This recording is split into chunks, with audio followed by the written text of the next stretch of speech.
Hi guys, thank you all for tuning into Big Mama Story Time. Story time! Please don't forget to like, subscribe, comment to my page. Here we go. Hi guys, thank you all for tuning into Big Mama Story Time on today. Today I will be reading to you guys a book out of the Disney's Christmas Storybook collection. Okay guys, let's get into this book. And the last one we read was Wally. The next one will be Cinderella, A Perfect Party. All right, that's 175. A Perfect Party. Cinderella and her prince sat before a roaring fire. Christmas was coming in a few days and Cinderella was excited. "Let's throw a party," she suggested to the prince. "What a splendid idea," he replied. "How can I help?" Cinderella smiled.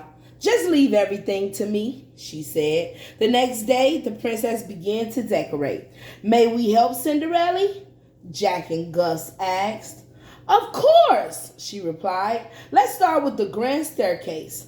The mice were tying some bows when the spool of ribbon began to unwind and roll down the banister. Gus hopped aboard. It was just like a sleigh ride without the sleigh. That do look a little fun. When Cinderella and her friends finished the staircase, they moved on to the rest of the castle. Jack and Gus helped the princess put garland over the windows in the ballroom. They tied strings of holly over the doorways. They even hung stockings by the fireplaces. Oh, those some nice stockings. Finally, Cinderella and her friends moved to the stone patio where Cinderella planned to hold her party.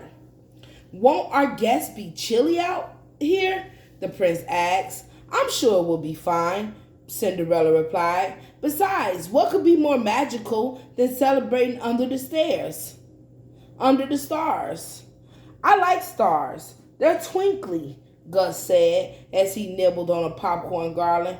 "Gus," Jock scolded, "you're supposed to be hanging decorations, not eating them." Later, Cinderella went to the royal sewing room. When Prudence, the head of household staff, peeked in, she saw the princess sewing a handkerchief. "Why don't you ask the royal seamstresses to do that?" Prudence suggested. "I'm making presents for our guests," Cinderella said. "It's so much more personal if I do it myself." "Yes, it is, Cinderella. Yes, it is. And sometimes people can't make exactly what you was going to make." On Christmas Eve, the royal chef came to speak with Cinderella. He wanted to know what he could cook for the party. "Not a thing," Cinderella replied. Later, Prudence saw her in the storeroom filling baskets with fruit, ears of corn, and different kinds of cheese. She was appalled. Back on the patio, Cinderella held out the food. She said, "Something's missing, but what?" Suddenly, Cinderella's fairy godmother appeared. "My dear, you need a centerpiece," she said. Waving her magic wand, she turned a water pitcher into an ice sculpture. "Now everything is perfect for our holiday picnic," Cinderella exclaimed. That was nice. That is a nice little swan. When Cinderella left to change her gown, the fairy godmother slipped into the banquet room. "Oh no," she said, looking at the decorations Cinderella and the mice had hung. "This will never do for a royal ball." The fairy godmother waved her wand. Instantly, an elaborate feast appeared. She waved her wand twice more, and the court musicians appeared, ready to play. "Now that's more like it," the fairy godmother said. When Cinderella and the prince walked past the banquet room, the princess couldn't believe her eyes. Just then, Prudence rushed in. "Where are your guests?" she asked Cinderella. "My party isn't being held in here," Cinderella told her.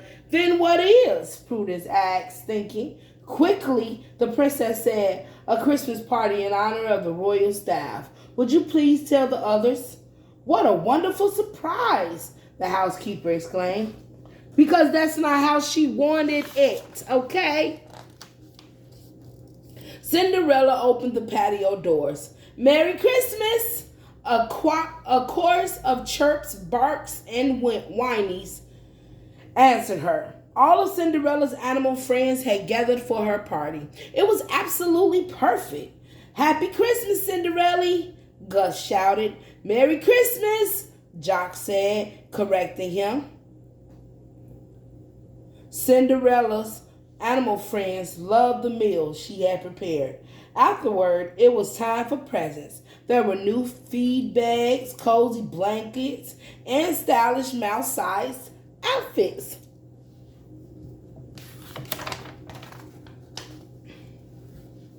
Later, the Prince and Cinderella danced underneath the stars. When they stopped, they realized they were alone. Oh my, look, Cinderella cried. Their animal friends had gone inside and were with the staff. Delighted that everyone was getting along, Cinderella and the prince joined them. It was the most unusual and the merriest Christmas celebration the kingdom had ever seen. All right, guys, that was Cinderella, a perfect party. All right, guys. Thank you all for tuning in to Big Mama Storytime. Please don't forget to like that video if you like it. Like this video if you like it. All right. And don't forget to share and subscribe if you haven't done so already, guys. And thank y'all for being such wonderful subscribers and loyal subscribers. I appreciate each and every one of you guys. All right, guys, all 1,400 of you guys that have subscribed to me. I thank you guys so much. All right, guys, bye.